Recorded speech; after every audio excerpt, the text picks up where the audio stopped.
All right, today I'm going to be answering some questions that we've gotten from our Facebook. And right here is a question from Niben, I believe is the way you pronounce it. And it says, can women become pastors of a church?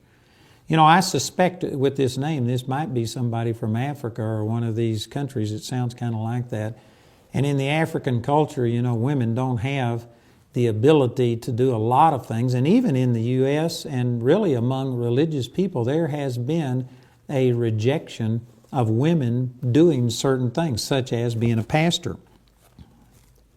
I was raised with that same doctrine and told that a woman could only teach young children, but as a man began to grow up, and once he became a man, that a woman couldn't teach a man, and that was from 1 Timothy chapter 2. I believe that that is a total misunderstanding of these verses. Look at this in 1 Timothy chapter 2, and in verse 11 it says, let the woman learn in silence with all subjection, but I suffer not a woman to teach, nor to usurp authority over the man, but to be in silence. For Adam was first formed, then Eve. And people have taken that and says that right there, it just clearly says that she's not supposed to teach a man. That's not what this says. It says, I suffer not a woman to teach, nor to usurp. The word usurp means to take violently or to take by force authority over the man. Not over men, M-E-N, but the man, M-A-N, talking about one man. If you look over in 1 Corinthians chapter 7, where once again it talks about the women being in subjection to their husbands, you will find that it says, as also saith the law. When did the law ever give any command that a woman couldn't teach or do things like that? Matter of fact, you find in the law that Miriam was a prophetess. You find that Huldah was a prophetess. You find that Deborah was a prophetess and even a general and led out and fought a war. When did the Old Testament say that women couldn't do things? What it's referring to is going back to Adam and Eve and how that the woman, the wife, was supposed to be subject unto the man, her husband. This is not talking about women in general being subject unto men in general. And see, this is the way it's been taken, and people just will say that right here it says that a woman can't teach a man. No, it says a woman can't usurp authority over the man, over her husband. All this is pointing out is that you don't want a person pastoring a church who the woman is this strong person and her husband is this little wimpy guy over there and she dominates him and controls him. That's out of order whether you're pastoring a church or not.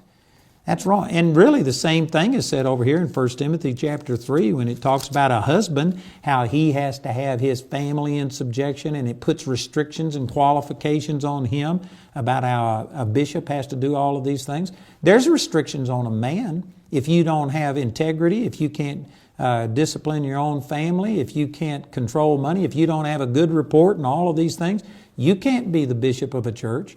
Well, all this is doing is just saying that a woman, if she is usurping authority over her husband, can't be the bishop of a church.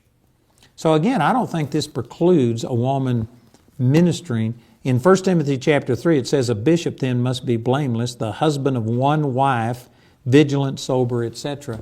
And if you take this in its context, I don't believe this is saying that a person who's been divorced couldn't be a minister of a church. It's talking about the culture they lived in. There were people that were living in polygamy, and the New Testament church was turning this model around and turning against polygamy based on Jesus' teaching that there was just supposed to be one man for one woman.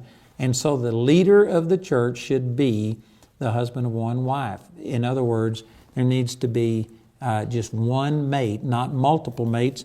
And many times in Scripture, the Scripture talks about man as just referring to mankind, not male or female.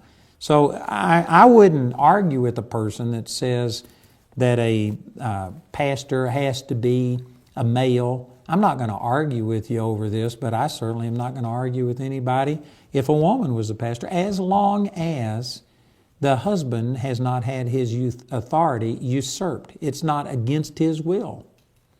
You know, an example of this to me is Marilyn Hickey. Marilyn Hickey pastored and was the dominant one because she was a better teacher than Wally Hickey. And so she was on television and she was the pastor of the church But actually, Wally was the head of the home, and he was 100% behind Marilyn. He supported her. He was like the administrator of the church, and there was a balance here, and she was not usurping authority, and I don't think that there was a thing wrong with that. Anyway, there's much more that could be said, but that in a nutshell would be my response.